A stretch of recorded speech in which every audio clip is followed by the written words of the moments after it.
In the spring of 1987, the nights were still holding on to a lingering winter chill, the kind of cold that makes the wooden frames of houses groan and settle into the earth. The neighborhood of Pickering was a place where people felt a deep sense of security, where the hum of a distant refrigerator or the rhythmic ticking of a hallway clock were the only sounds to break the nocturnal silence. It was a geography of peace, a place designed for rest. Within one of these quiet homes lived Kenneth Parks, a 23-year-old man who, by all outward appearances, was a gentle and devoted family man. Kenneth was a person who found his greatest joy in the simple, grounding routines of domestic life. He was known for his soft-spoken nature and a temperament that rarely flared into anger. Friends and neighbors saw him as a man who cared deeply for his young daughter and held a sincere, affectionate bond with his in-laws, Dennis and Barbara Woods. To look at Kenneth was to see a man woven into the fabric of a conventional, quiet life. A man who preferred the warmth of a living room to the chaos of the world outside. He was, in every sense, a man of steady habits and kind intentions.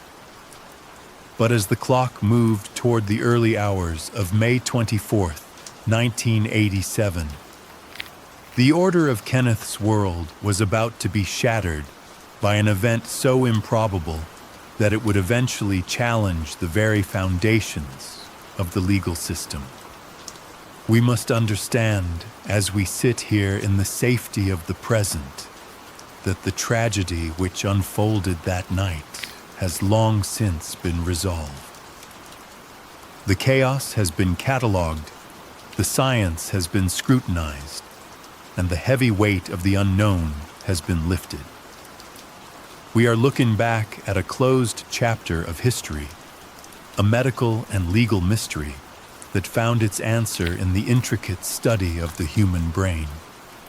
You are safe in the stillness of your room, and the story we are about to follow is one of restoration and understanding. A journey from darkness back into the light of reason. The evening had begun with the mundane textures of a typical Saturday. There were the soft sounds of a television murmuring in the background, the clink of ceramic plates being cleared after a meal, and the gentle sighs of a house preparing for sleep. Kenneth had spent the day grappling with the private stresses of financial trouble, a weight he carried quietly beneath his calm exterior. As he prepared for bed, the familiar sensory anchors of his home surrounded him.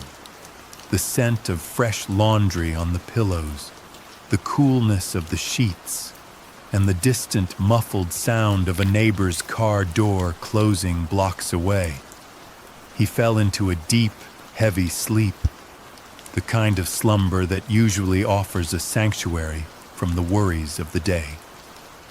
However, while Kenneth's conscious mind drifted into the void, his body did not remain still.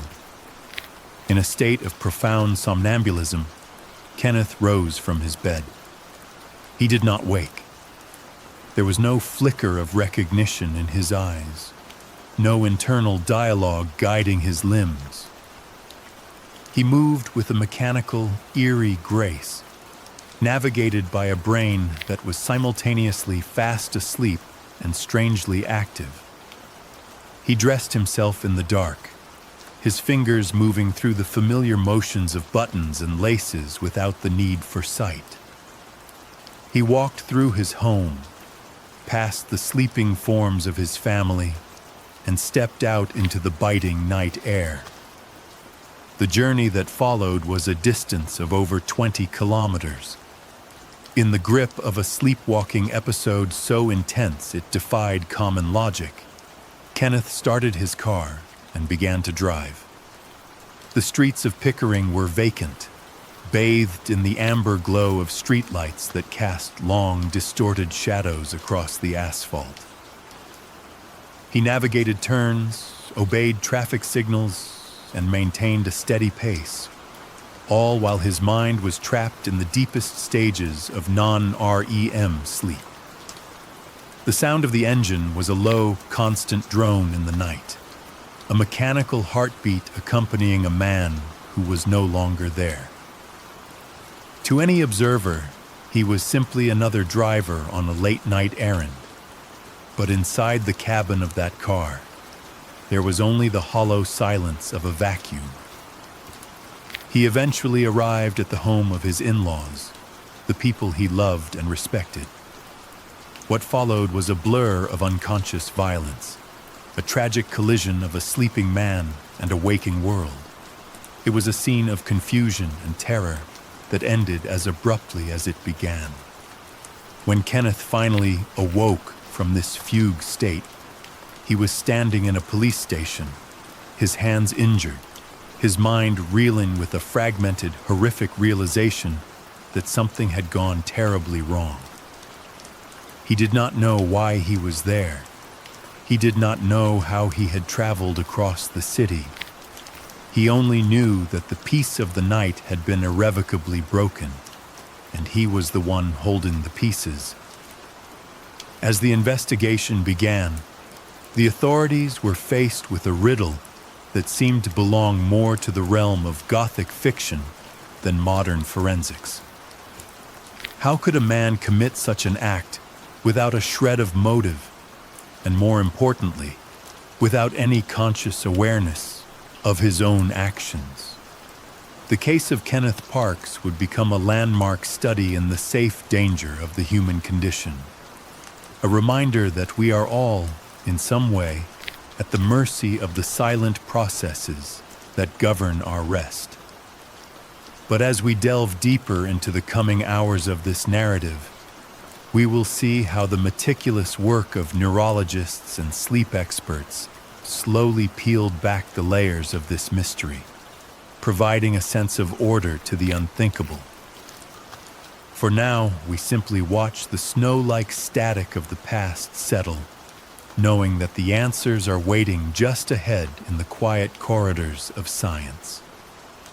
The human mind possesses a hidden architecture, a series of vaulted chambers where our most basic instincts and complex motor functions reside, often independent of our waking will. We sometimes forget that sleep is not a simple state of absence, but a heavy, active process where the brain performs a delicate choreography of maintenance and restoration. In the spring of 1987, the quiet suburb of Scarborough, Ontario, became the backdrop for an event that would challenge everything the legal world understood about this nocturnal state. To understand the gravity of what occurred, we must first look at the person at the center of the storm, Kenneth Parks, a 23-year-old man whose life was defined by the steady, unhurried rhythms of a young father and husband. At the time, Kenneth was known to his friends and family as a gentle soul, a man who found a sense of groundedness in the simple routines of domestic life, often seen tinkering with household repairs or planning for the future of his young daughter. On the evening of May 23rd, the air in the Parks household was filled with the mundane comforts of a typical Saturday night. The faint scent of laundry detergent lingering in the hallway, and the soft, rhythmic ticking of a wall clock, measuring the passing minutes. Kenneth had spent the day under a cloud of private stress, dealing with financial pressures that he had kept largely to himself. Yet he sought solace in the presence of his family. By all accounts, his relationship with his in-laws, Dennis and Barbara Woods, was one of genuine affection and mutual respect. a bond forged through years of shared meals and holiday gatherings. According to those close to him, Kenneth viewed the woods not just as relatives, but as a secondary support system, a source of stability during a period of personal uncertainty. He went to bed that night in a state of exhaustion, the kind of deep, heavy fatigue that settles into the bones after a long week of emotional labor. As the neighborhood drifted into the profound stillness of the early morning hours, something shifted within the chemistry of Kenneth's mind. While his consciousness remained anchored in the depths of non-REM sleep, his body began to move with a strange mechanical purpose. The investigation would later reveal that Kenneth rose from his bed, dressed himself in a state of complete unawareness, and walked out into the cool night air. The suburbs were bathed in the soft silver glow of the moon, and the only sound was the distant rustle of leaves in the gentle breeze. He navigated to his car, inserted the key, and began a 20-kilometer drive across the sleeping city, a journey that required complex navigation and the operation of heavy machinery, all while the executive functions of his brain were effectively offline. This was not the erratic movement of a dreamer, but the focused, eerie precision of a body operating on autopilot, guided by the deep-seated neural pathways of habit and instinct. By the time he reached the home of his in-laws, the silence of the night was absolute. The events that followed were a tragic collision of biological malfunction and proximity. Kenneth entered the home using his own key, a gesture that in any other context would have been a sign of familial intimacy. Within the quiet walls of that house, a series of violent acts occurred that Kenneth would have no memory of performing. The struggle was brief and devastating, leaving Barbara Woods deceased and Dennis Woods severely injured. Not long after, Kenneth drove himself to a nearby police station, his hands injured and his expression one of hollow, vacant confusion. He walked into the station and spoke words that would haunt the investigators for years, stating with a terrifying lack of inflection that he thought he might have killed some people. At that moment, the police were faced with a man who appeared to be waking up from a nightmare, his eyes heavy with the lingering fog of sleep, unaware that the world he knew had been irrevocably altered while he drifted in the dark. The cold, misty air of May 1987 hung heavy over Ontario, a night where the clouds seemed to press down against the earth, silencing the usual hum of the suburban landscape. Outside the police station, the steady rhythm of rain hitting a tin roof creates a metallic lullaby, a sound that usually brings comfort, but tonight serves as the backdrop for an unfolding medical and legal enigma. We find ourselves at the intersection of reality and the subconscious, watching a man named Kenneth Parks, whose very existence at this moment feels like a tether frayed to its last thread. His hands are badly injured, yet he seems almost detached from the physical pain, his focus lost in a middle ground between the world we wake to and the one we leave behind when we close our eyes. Tonight, we journey into the blurred lines between consciousness and the void. We explore the case of Kenneth Parks, not to find a villain, but to understand the terrifying fragility of the human mind and how the truth was finally pulled from the shadows of sleep. There is a flickering stillness in the room, much like a single candle flame fighting against a draft, representing the small spark of awareness Kenneth was trying to reclaim. As the rain continues its persistent dance on the shingles above, we are reminded that the mind has depths we rarely visit, corridors that remain locked until the right, or perhaps the most tragic. Circumstances turn the key. Hello everyone, and welcome back. I know many of you are here to find rest, to let the weight of the day drift away into the steady rhythm of the rain. Before you close your eyes and let my voice become a gentle anchor, take a deep breath. Feel the air fill your lungs and then release it, letting go of any tension held in your shoulders or your jaw. Know that you are safe, tucked away from the mist and the cold, as we look back at a mystery that has already found its resolution in the annals of neuroscience. The events we discuss are settled, the questions have been answered, and all that remains is the quiet study of a night where the biological clock went hovering into the unknown. Kenneth sat in the dim light of the precinct, his breathing slow and heavy, matching the pace of the storm outside. To the officers watching him, he was a puzzle of contradictory signals, a man who had driven 20 kilometers across town, navigated traffic lights, and performed complex physical actions, yet whose eyes held the glazed, distant look of someone still caught in a dream. At the time, the concept of a sleepwalking defense sounded like something from a Gothic novel rather than a modern courtroom. Yet as the investigation began to move forward, the mundane details of his life started to paint a picture of a man pushed to the absolute brink of exhaustion. By the next morning, the legal world would be forced to grapple with a question that challenges our very understanding of free will.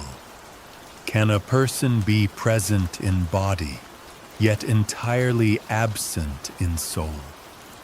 As we settle deeper into the evening, let the sound of the rain wash away the complexities of your own day. We are simply observers now, looking back at the frost-covered windshields and the quiet streets of Toronto, moving toward a deeper understanding of what happens when the barrier between our dreams and our actions completely dissolves. The heavy eyelids of the world are closing, and as Kenneth's story unfolds, we remain anchored in the stillness of the present, secure in the knowledge that the dawn always follows the deepest night. Pickering, Ontario, in the spring of 1987, was the very definition of a peaceful sanctuary. A bedroom community where the rows of brick houses stood as silent guardians over the dreams of the middle class. To understand the gravity of what would occur, we must first settle into the profound stillness of this environment. A place where the most disruptive sound at 2 a.m. was the rhythmic clicking of a cooling engine in a driveway. The streets here were wide and predictable, lined with young maples that were just beginning to cast skeletal shadows under the amber glow of the streetlights. In the suburbs of Ontario, the night is usually a silent witness, a time where the only movement is the slow cooling of the pavement. Inside the park's residence, the atmosphere was one of domestic heavy-heartedness, wrapped in the familiar textures of the era. We find ourselves in a kitchen that served as the heart of a busy family life, now stilled by the hour. The moonlight filters through delicate lace curtains, casting intricate web-like patterns across the linoleum floor. There is a specific sensory profile to a 1980s home in the deep night. The low, industrious hum of a refrigerator working in the corner, its harvest gold finish muted by the darkness. On the counter sits a ceramic cookie jar and a stack of mail, mundane anchors of a life that felt entirely secure. The air carries the faint, lingering scent of floor wax and the ghost of the evening's tea. As we move through the hallway, the plush beige carpeting muffles every footfall, creating a sensory vacuum that reinforces the feeling of safety. This was a home designed for comfort, for the raising of children and the hosting of Sunday dinners. The walls were adorned with framed family photographs, frozen moments of laughter and celebration that seemed to watch over the sleeping household. In this suburban dream, the locks were turned, the heat was set low, and the world outside felt miles away.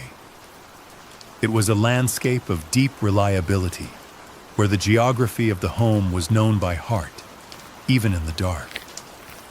We feel the weight of this quietude, the heavy, restorative slumber of a neighborhood that had no reason to fear the shadows within its own walls. Every shingle and every blade of grass was tucked away under a blanket of maritime air, perfectly still, perfectly calm, as the clock on the wall continued its steady, hypnotic march toward a dawn that would change everything. The clock in the hallway struck the hour of 3, a low, resonant chime that vibrated through the floorboards of the Parks household. While the rest of the Pickering suburb remained locked in the heavy, rhythmic breathing of deep sleep, something shifted in the guest room. Kenneth Parks, a man known for his gentle disposition and his deep devotion to his young daughter, was no longer truly present within the confines of his own mind. His body, however, began to move with a mechanical, eerie precision.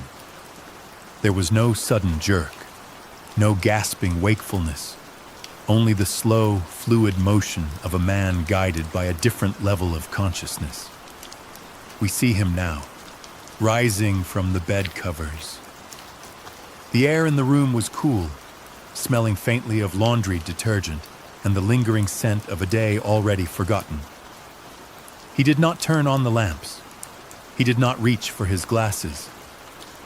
With his eyes open but unseeing, cast in a fixed, vacant stare, he navigated the familiar clutter of the room.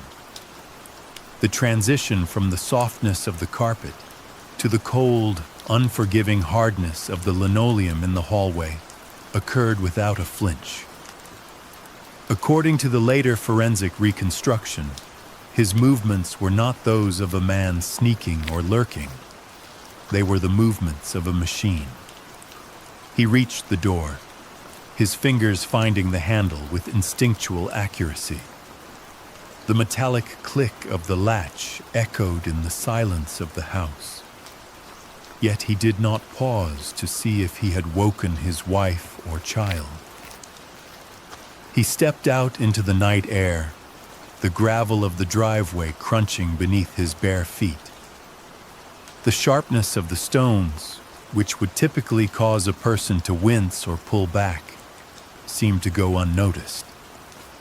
He was drifting through a waking dream, a state where the boundaries of the self had dissolved into the dark, maritime mist.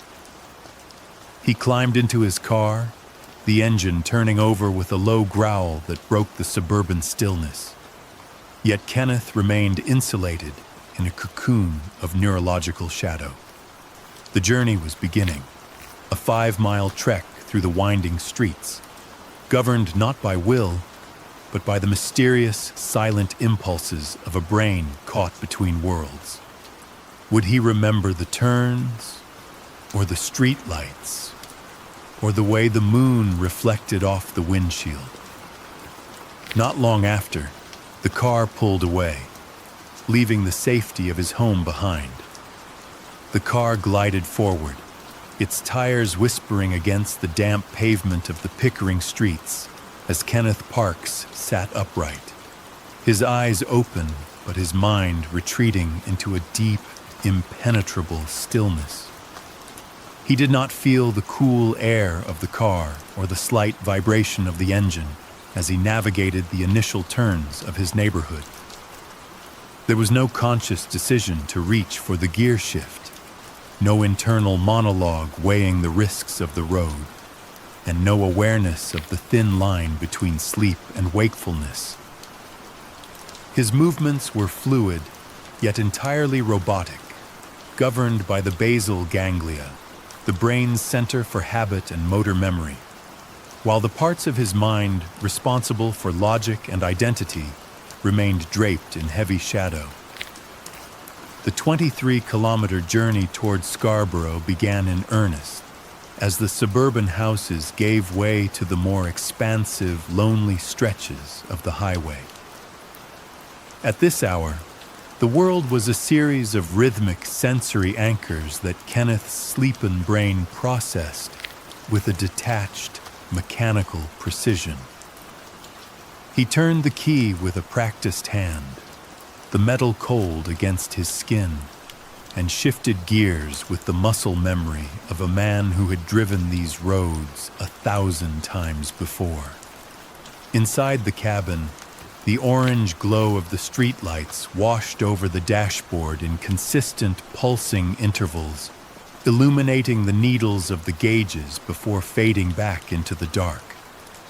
He was a passenger in his own body, a ghost behind the wheel navigating the empty arteries of the highway. The steering wheel felt familiar under his palms, yet he was oblivious to the biting wind outside or the distant hum of other late-night travelers.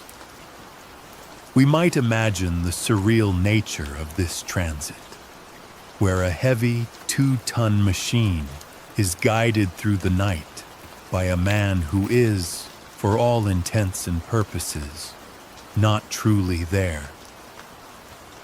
The car followed the curves of the road with an eerie accuracy, drifting through the stillness of the Ontario night as the distance between his home and his destination grew shorter with every passing mile. According to the later reconstruction of the evening, there was no sign of erratic weaving or hesitation. There was only the steady, relentless progress of a mind trapped in a dream, performing the complex task of driving as if it were as simple as breathing. By the time the Scarborough city limits appeared on the horizon, the silence inside the car was absolute, broken only by the faint, rhythmic clicking of the turn signal as he prepared to exit the main road and enter the final, tragic stretch of his journey. The car came to a rest along the curb of a quiet residential street in Scarborough, the engine clicking as it began to cool in the damp night air. Kenneth stepped out into the stillness, his movements fluid and sure, guided by a biological blueprint that required no conscious intervention. The house on Elm Street stood before him, a modest suburban structure that had once been a place of warmth and Sunday dinners. But tonight, it was merely a series of geometric shapes against the dark sky. We observe him as he approaches the front door, his feet finding the familiar path through the grass without a single stumble. The air here carried the faint, sharp scent of pine needles and the dampness of the nearby lake, a sensory backdrop that should normally evoke memories of family gatherings. Yet, for Kenneth, there was no nostalgia, only the mechanical progression of a man moving through a world he could no longer see with his mind's eye. He reached for the doorknob, and the metal was shockingly cold against his palm, a biting temperature that failed to wake him from his deep physiological slumber. The door opened with a familiar low groan of hinges that had seen decades of use, admitting him into the foyer. Inside, the house breathed with the scent of old wood, floor wax, and the lingering aroma of the evening's tea, smells that defined the lives of his in-laws Dennis and Barbara Woods. The house was a map he knew by heart, yet in this moment, he was a traveler without a destination. He moved past the coat rack, where familiar jackets hung like silhouettes of the people he loved. His shoulder brushing against a wall he had leaned against 100 times before. Every creak of the floorboards under his weight felt dampened, as if the house itself were trying to maintain the heavy silence of the early morning hours. There was no heat of anger in his chest, no pulse of adrenaline or malice. There was only the hollow, clinical observation of a shadow moving through a museum of his own life. He drifted through the hallway, his hand trailing along the wallpaper, feeling the texture of the patterns without registering their color or history. According to later reconstructions, this transit through the home was a masterpiece of subconscious navigation, a testament to how deeply the layout of this sanctuary had been etched into his sleeping brain. He was a guest who had forgotten he was a guest, a son-in-law navigating a dreamscape that was about to turn into a waking tragedy. The stillness of the living room remained unbroken as he passed the sofa, the moonlight catching the dust motes dancing in the air, highlighting the profound peace that was about to be shattered by a mind that had lost its way in the dark. It is a strange and melancholy thought to consider how a place of safety can become a setting for such an inexplicable event without the presence of a single conscious thought. The kitchen clock ticked with a steady, rhythmic pulse, counting down the seconds of a quietude that had existed for years within these walls. Kenneth stood in the center of the room for a brief moment, his breathing shallow and regular, perfectly synchronized with the resting state of a man in his own bed miles away. There was no hesitation in his limbs, no flickering of the eyelids to suggest a struggle between the dream and the reality. He was simply there, a physical presence in a space defined by absence, waiting for the next mechanical command from a brain that had bypassed the soul. The shadows in the corner of the room seemed to stretch and lean toward him, echoing the heavy, somber weight of the atmosphere. By the time he moved toward the stairs, the environment had been thoroughly catalogued by his senses, yet processed by none of his reason, leaving him poised on the edge of an act that should defy the logic of the legal system and the boundaries of medical science. Not long after, the silence of the hallway would be replaced by the sounds of a struggle he would never remember, leaving the house on Elm Street forever changed by the arrival of a man who was there, but not truly present. The heavy, rhythmic tread of Kenneth's feet on the floorboards of the French household did not sound like the arrival of a guest or a family member. It was a sound stripped of intention, a series of automated responses governed by a brain operating in a state of sleep-wake duality. As he entered the room where Dennis and Barbara Ann French were resting, there was no recognition in his eyes, only a fixed, distant gaze directed at a point beyond the physical walls of the house. According to the later reconstruction of events, the movements that followed were precise, yet devoid of emotional resonance. When he encountered his in-laws, the interactions were documented in clinical reports as being remarkably detached from the typical physiological markers of a confrontation. There was no surge in adrenaline that one would expect from a conscious struggle. Instead, the physical exertion remained consistent with a body performing a repetitive, learned task. The defense would later emphasize that the physical actions taken within those walls were not born of a mind capable of forming intent. To an outside observer, the scene was one of inexplicable tragedy, but within the internal landscape of Kenneth's mind, there was only a profound, echoing silence. The house on Elm Street, usually a place of warmth and shared meals, became the site of a medical anomaly that defied the basic understanding of human behavior. There was no anger here, only the strange, rhythmic ticking of a clock that had lost its hands.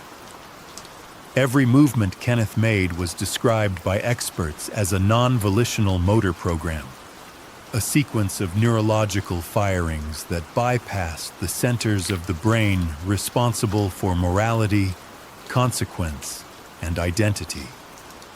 In the aftermath of the event, when investigators attempted to piece together the chronology, they were met with a persistent and impenetrable black hole in Kenneth's timeline. This absence of memory was not a convenient shield used to evade responsibility.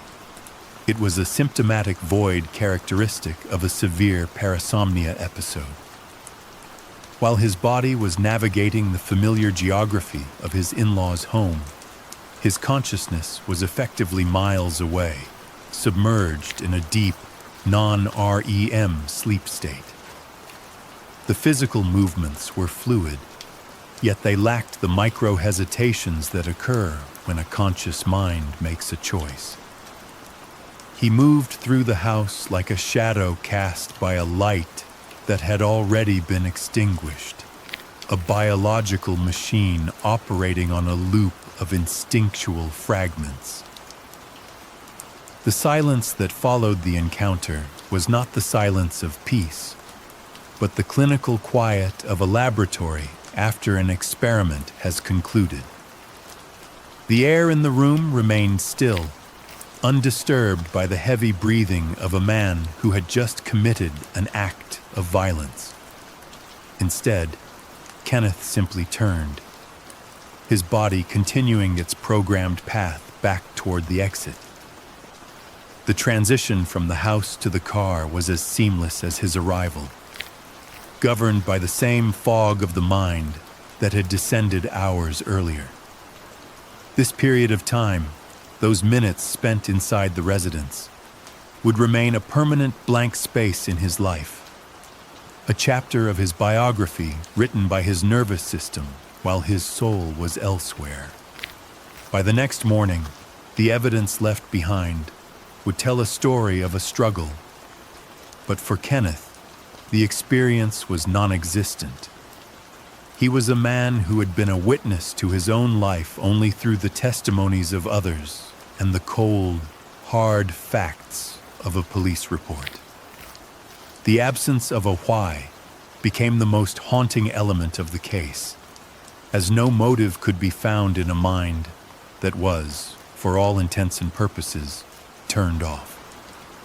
The clinical reality of his condition suggested that the brain could indeed perform complex, devastating actions without the participation of the person inhabiting it, leaving a trail of questions that would eventually lead him to the doors of a precinct.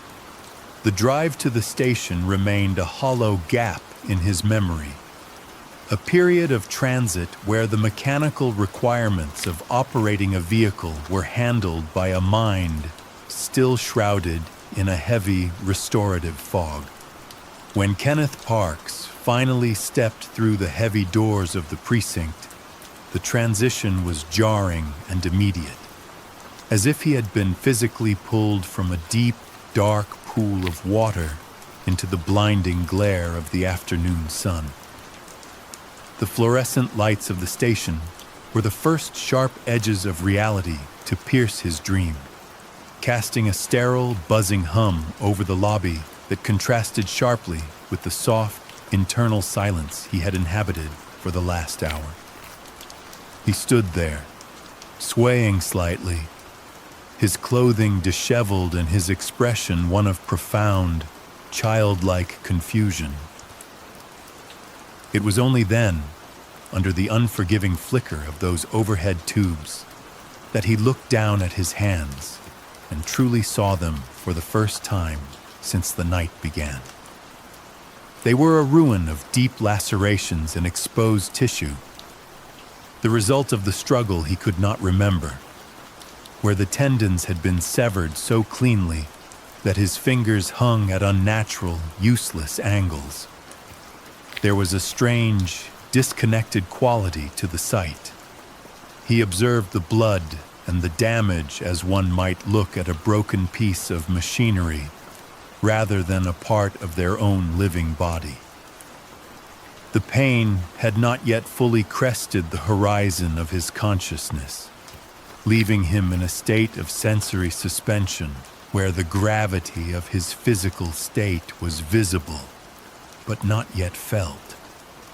Approaching the desk, his voice was thin and lacked the jagged edge of a man who had committed a conscious act of violence. He looked at the officer on duty with eyes that seemed to be searching for a place to anchor themselves in a world that had suddenly become terrifyingly real. According to the official records, his first words were not a confession of malice, but a desperate, whispered plea for clarity and help. He told them simply, and with a haunting lack of effect, "I think I've killed some people." The officers present would later recall the eerie stillness that permeated his presence, a demeanor they described as almost sleepy, despite the horrific nature of his statement and the gruesome state of his hands. He did not pace or weep. He simply existed in the middle of the room, a man waiting for someone to explain why his world had been replaced by this nightmare of linoleum and ink. In that quiet lobby, surrounded by the mundane sounds of a vintage rotary phone clicking back into place and the rhythmic metallic strike of a typewriter in the distance, the investigation into the impossible began. The gap between his calm, drifting spirit and the devastation he had left behind in Scarborough was a chasm that the law was not yet prepared to bridge. He sat on a wooden bench, his injured hands resting heavily on his lap, waiting for the waking world to decide what to do with a man who had committed the unthinkable while he was fast asleep. The cold, fluorescent lights of the hospital wing replaced the dim shadows of the precinct as the legal system reached its limit and the medical world took its first steady steps into the mystery of Kenneth Parks.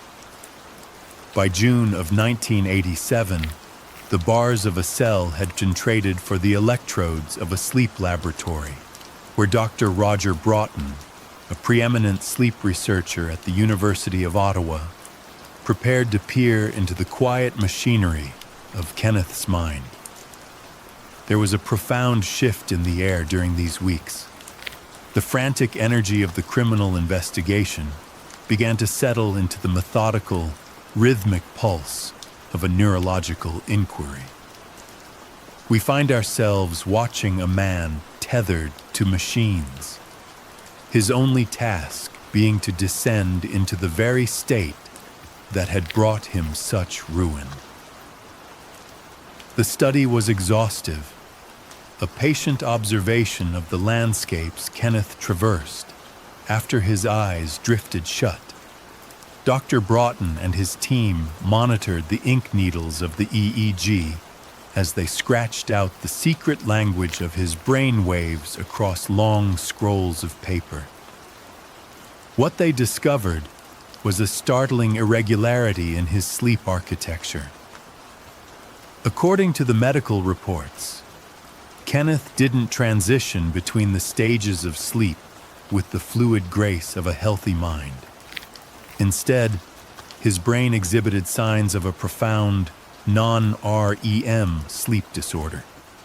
It was a state of chronic partial arousal where the boundaries between being awake and being submerged in deep sleep were dangerously blurred. Science began to weave a bridge across the gap in his memory, piece by piece, neuron by neuron. The experts identified this as a severe form of parasomnia, a condition where the body can perform complex, coordinated movements while the conscious mind remains entirely offline. In Kenneth's case, his brain was caught in a physiological tug-of-war. The motor cortex was firing with the precision required to drive a car and navigate a home. Yet the prefrontal cortex, the seat of judgment and identity, was draped in the heavy velvet of unconsciousness. He was, quite literally, a ghost inhabiting his own moving shadow. This revelation brought a strange, somber sense of relief to the defense team and the family. It suggested that the violence was not born of a hidden malice or a fractured character, but of a mechanical failure in the most delicate part of the human experience. The stillness of the laboratory, filled with the soft hum of cooling fans and the steady scent of sterile linens, became the stage for a new understanding. They observed that during these episodes, Kenneth's heart rate remained remarkably flat, showing no signs of the adrenaline or emotional spikes one would expect from a person acting out of anger. He was moving through a dreamless void, a biological machine operating without a pilot. As the data accumulated, the image of a cold-blooded killer began to fade, replaced by the image of a man lost in the deepest, most unreachable parts of himself. The transition from the sterile environment of the sleep clinic to the hushed, wood-paneled halls of the Ontario courtroom felt like a shift between two different realities. Within those walls, a jury of 12 ordinary citizens was tasked with an extraordinary burden, asked to untangle a knot that combined the rigid certainty of the law with the fluid, often terrifying mysteries of the human brain. The prosecution laid out a case that, on the surface, appeared as solid as the stone foundation of the courthouse. They pointed to the physical evidence: the car keys taken from the hook, the complex task of driving over 20 kilometers through suburban streets, and the sheer brutality of the assault. To a logical mind, these were not the actions of a ghost. They were the calculated steps of a man who had reached a breaking point.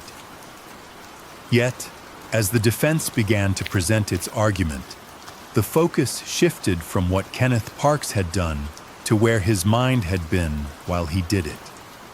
The legal strategy centered on a rare and complex concept known as non-insane automatism. This was not a plea of insanity, which would suggest a persistent defect of reason. Instead, it was an assertion that Kenneth's body had acted independently of his conscious will, a temporary state of being where the self was entirely absent. We find ourselves observing the jury as they listen to the testimony of sleep experts who described the architecture of a night terror. These specialists explained how the brain can be fractured, leaving the motor centers fully active while the parts of the mind responsible for judgment, memory, and morality remain plunged in a profound, heavy slumber. The courtroom became a sanctuary for the truth, a place where the impossible was weighed against the undeniable. One of the most striking elements of the trial was the total absence of a motive. In most cases of such extreme violence, investigators find a trail of resentment, a history of debt, or a sudden explosive argument. But Kenneth Parks truly loved his in-laws.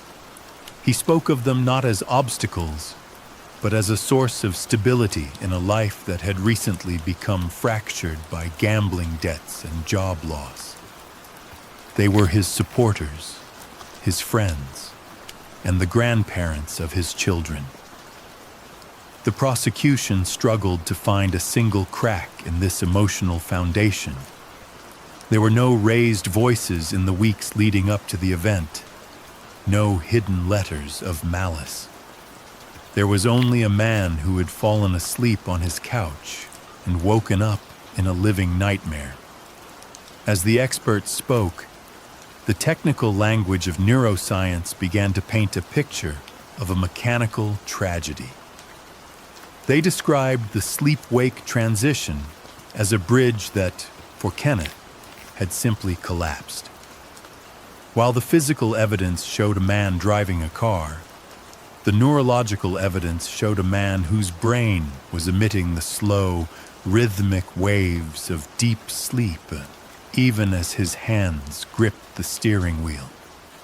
The jury was forced to look at the shadowed corners of human existence, recognizing that the boundary between our conscious choices and our biological impulses is thinner than we dare to imagine. The trial was no longer just about a crime. It was a profound moral reflection on the nature of responsibility when the light of the mind has been extinguished.